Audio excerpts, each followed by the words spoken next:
いやみんなこんにちは。ペントルメンズのひろみだ。今日はね、やっぱり皆さん夏休みと言ったらそう、くしゃみなんだよ。そうだからね、みんなきっと夏休みになるとみんなくしゃみがしたい。そう、僕はそう思うんだよ、絶対にね。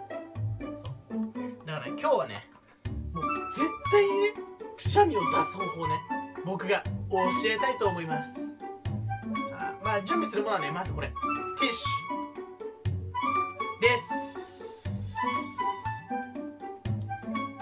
まあね、簡単に説明からすると、ティッシュを出してね、このちねってこれをね、鼻でふじゃーんってなるんだよ。そうだね、これをねやっていきたいと思います。さあ、じゃあ行こうかな。まあね、皆さんきっとくしゃみ出せないと思いますよ、簡単にね。ただね、僕がね、この手先といいね、鼻の位置といいね、みんなに教えていきたいと思います。じゃあ早速やっていきたいと思います。はい、いきますね。はい、まずね、大きさ、これ大きさ見てください。もうこのなんていうんですかね、このもう小指の5分の1ぐらいの大きさぐらいかな。鼻、多分ね、位置的にはね、ここのね、爪の1個と半分ぐらいの深さまで入れていけばね、きっとくしゃみが出る。間違いない。いきますね。で、この鼻を伸ばす。これ大切。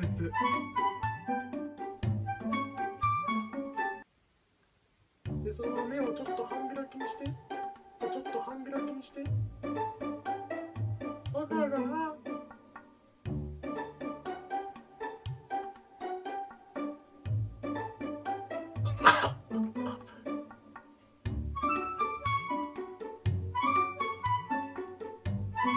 ダメだ。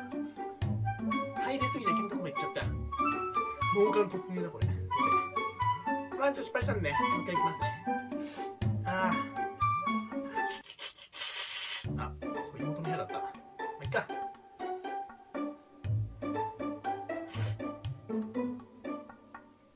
そうなんだ、実はね、俺はくしゃみを出すことができないんです。今言うんですけど。だからね、確実にね、出す方がもう一個ね、奥義を使おう。これだ。バーン。こしょー。これはね、もうね、きっとね、匂い嗅げばね、誰もがくしゃみをしたくなるようなね、食材。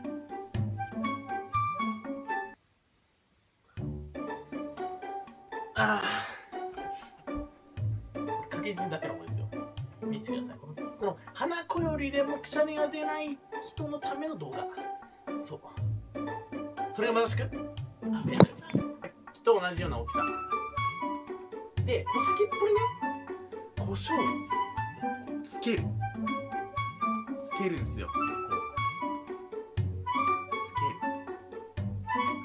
そうするとね、このくしゃみの胡椒の匂いでね、くしゃみを誘う。プラスこの鼻こよりのこのコショコショでもうブシャーンってなるんだよ。見といて。胡椒いきますね。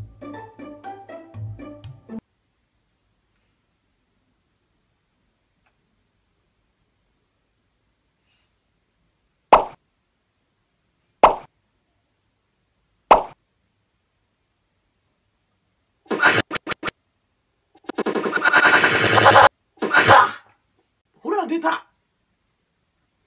皆さんやってみてはいかがでしょうか。じゃあね。